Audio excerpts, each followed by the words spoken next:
Hi YouTube, welcome back to the Not Even French channel, or hello if it is your first time here. My name is Rosie and this channel is all things Francophile, French culture, French language, and a little bit about life in New Zealand with me being a Kiwi and all as well. So if that sounds interesting to you, please consider hitting that subscribe button. So today's video is all around French culture shocks, and these are some of my favorite videos to do. I have done so many of them. I actually have an entire playlist. I'm going to link it all down below so that you guys can do some binging on French culture shocks. These are very much the random little cultural differences that I've noticed. Having lived in France for 6 years, it's just those things that you pick up on and you're like, oh, that's different. So without further ado, let's jump into my random assortment of culture shocks for today. Okay, so the first culture shock is around the lack of sending greeting cards. So France is not a greeting card culture. So birthday cards, Valentine's Day cards, Christmas cards, you know, if you're expecting your French friends and family to send you so many Christmas cards that you've got the entire mantelpiece covered in Christmas cards, keep dreaming. It's probably not going to happen. It's pretty rare. So if you want it, you better either ask for it or be proactive and be the one to send it out first or give it first. That would be my advice for you. The second culture shock, it's more, I would call more a cultural phenomenon, is that the French don't really do bacon. I mean, in the way that I have it in mind, you know, like a big side of bacon that you kind of cook up with eggs kind of thing. You can find it, but it's really not the most common thing to be consumed in a French household, I would say.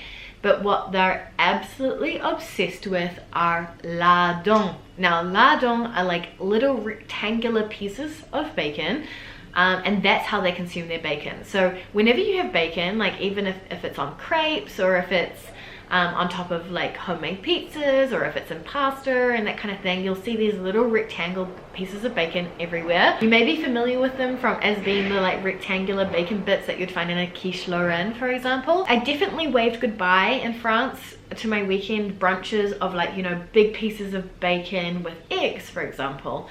Well, anyway, French people usually eat sweet for breakfast rather than salty. Like the brunch thing is a very recent phenomenon that's kind of catching on. And I just found it interesting that the French adore consuming their bacon in small rectangles. Culture shock number 3 is something that I think is very smart and very good for the well-being of the community and society in general, but I was still quite surprised to see condom dispensers on the wall, in the streets, in the train stations. You know, it's like a vending machine, but condoms pop out instead. I mean, imagine this is quite a good thing, because I remember like teenagers growing up, they'd be really embarrassed to go to the supermarket and actually ask for the condoms and like that kind of thing. So it's like, it's got that anonymity, and it's also got that urgency that comes with it. Like, oh gosh, it's a night out and I really like this girl or this guy, and things may get there, but I don't have anything on me. So, you know, I'm definitely a cheerleader of safe sex. I can't believe I just said that on my YouTube channel, but I still found it really weird. The first few times I saw them, I was like, what the? Like, just a little condom dispenser on the street. Now, the next culture shocks are around food. I know that you guys love it when I find these really kind of strange things that I've found French people eating that I'm really not used to. So I recently spent 2 weeks down in the south of France, and these are both from this experience. So I don't know if it's kind of like a southeast of France kind of thing. You can let me know if you're French watching this channel if this happens elsewhere. But the first is eating raw artichokes, which are, I mean, as you guys can imagine, I mean, you know, they're a very hard vegetable. What they do is they peel the artichoke, and then you usually have a little bit of like olive oil and maybe a bit of salt and pepper in the olive oil on your plate, and you just dip the tiny little bit of the leaf that's still quite soft of the artichoke right at the base where you've pulled it off, and you would dip that into the oil and just eat that. It's just the tiniest little bit until you get right into the heart of the artichoke where it's a lot softer, and then you can eat all of that. Another thing that's, I think, a lot more common is getting baby radishes, and on your plate usually you have just pure salt and butter or both, And what I've seen French people do is kind of like take their baby radishes, which I guess for me they don't have much flavor, just like plain vegetables,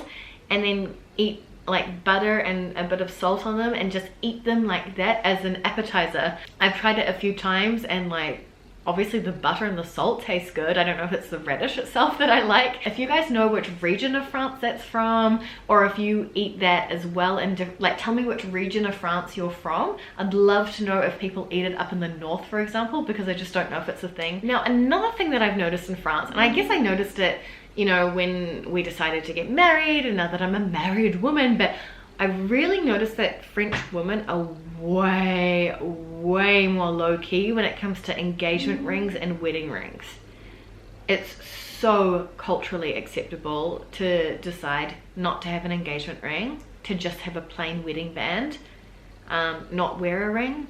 I mean, it's just such a personal choice thing. You know, some women say, you know, I don't really like to wear it, it annoys me, or I just wear a plain band and that's enough. It's definitely not this big materialistic thing where the size of the rock indicates how much your man loves you. I mean, and we hear a lot less about this whole like 3-month rule and spending huge amounts of money. Of course you see some women with exquisite rings, that's for sure, but I would say in the general population, if you see a, you know, woman with very low-key engagement rings, something pretty and dainty but not over the top, and you know, that would be very common. It's just something that I kind of noticed here, and there's definitely less of that culture of comparison. I know in New Zealand, for example, there can be like a 20-minute conversation of the girls comparing their rings and the stones and the cut and the clarity and like who spent how much and all that kind of stuff. I've never seen that. My next culture shock is really around, like, I don't know if it's just my friends, but I feel like French people can't sit still and just relax and do nothing. For example, if we have a weekend away with friends and we rent a house and stuff, all I want to do is lay by the pool listening to podcasts or just like reading or something for hours and not do anything. And there's this thing where they're like, on fait un tour? Like faire un tour, like go for a little walk. Like I feel like maybe they feel guilty just stopping and doing nothing, like, and I mean nothing, but it's like if you eat together and then you clean up and then you just want to relax all afternoon, but no, they want to go for a walk or they want to go see something. And like the weekends as well, I guess it's not well seen just to couch potato, just to like blob out and do nothing. But it's always, from my perspective, it's always like go, like no, I don't want to faire un tour, I just want to do nothing. And I kind of get the feeling it's like, okay, now what are we doing, and now what should we do? And it's always like there's always an activity on and stuff, and I don't know if they've mastered the art of being complete slobs, and I can definitely give a lesson on that. Now the next point is really hard for me to say whether it's something that's common throughout France or if it's just in my family and my in-laws, but in the south at least, like whenever I go, they use bathrobes instead of towels.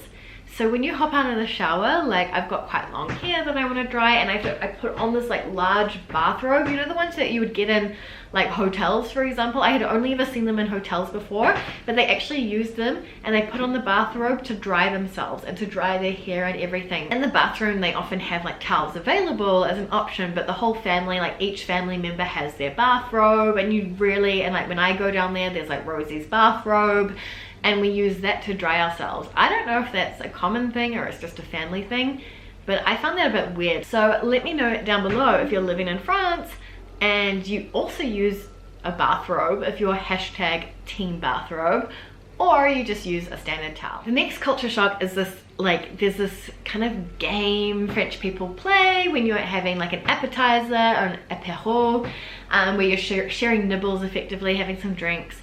I feel like you always have to leave the last of everything. So if there's a bowl of nuts, you always have to just leave like 2 or 3 nuts there. Or if there's a bowl of chips, you don't like completely polish everything off, you leave a few chips there, or you leave just that little last piece of cheese or that last piece of bread. And I don't know what it is, if it's to show like okay, like we're not complete gluttons, like we're showing self-control, we can leave a little bit on the plate. Or it's just like this politeness thing, which is like, oh, I don't want to be the one who takes the last one. And there's this huge thing around it, like there'll be one piece of bread left, we've all eaten a lot, and someone will be like, does anyone mind, does anyone want the last piece of bread? It's like, in New Zealand we wouldn't even ask, I think, and maybe we're just completely rude, but you know, everyone just takes what they feel like, and if there's the last piece of bread, well, you just eat the last piece of bread. And I get it now, now that I've been Frenchified, but I kind of find it weird that like sometimes no one dares to take the last of anything, and so you clear up a plate, or this, like the waiter will take the plate away if you're out, and there'll be like, you know, like 10% of the of the platter still on there, just because. And you guys know that I've become French because I love complaining about life in France. No, I'm joking, I don't complain often, but something I do complain about is definitely the customer service and lack thereof. And something that kind of shocks me a lot is the fact that to get service from companies you're paying, so to get service from your bank, to get service from your electricity provider, your internet provider, it's super common to have to pay to call them. And as a paying client, like they already make enough money off me, I find that a little bit annoying, especially because the banks are so expensive in France. I pay like €7 a month or something to have my card, and usually that's an annual fee for me in New Zealand. And one last thing about the customer service is that it can be quite surprising. You have to pack your own groceries in France. I don't know if New Zealand's the exception, but whenever you go to the supermarket, it's part of the staff, there's someone there to pack your groceries, or they pack it for you as they go. And in France, everywhere you go, you definitely have to pack your own groceries. So I just noticed that. Well, that's all I had to talk about in this video. What resonated with you guys the most, I'd love to hear down below. And if you've lived abroad in France and you had your own culture shocks, let me know what some of them were down below. I love reading your guys' comments. And otherwise, I will see you guys next video Wednesday on the Not Even French channel. A bientôt!